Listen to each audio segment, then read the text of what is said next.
Hello everyone, today, we are going to learn how to perform bank reconciliation in ELBS ERP software. There are two ways to open the bank reconciliation window. First, from the main dashboard, simply click on Bank Reconciliation.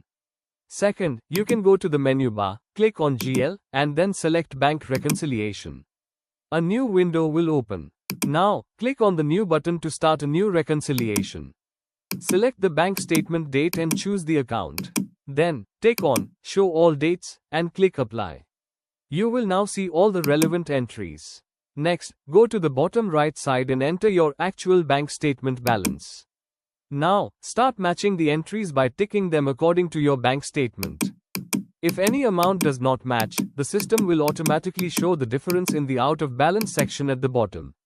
Once everything is matched, click on Save to complete the reconciliation. You can also save it as a draft and edit it later if needed.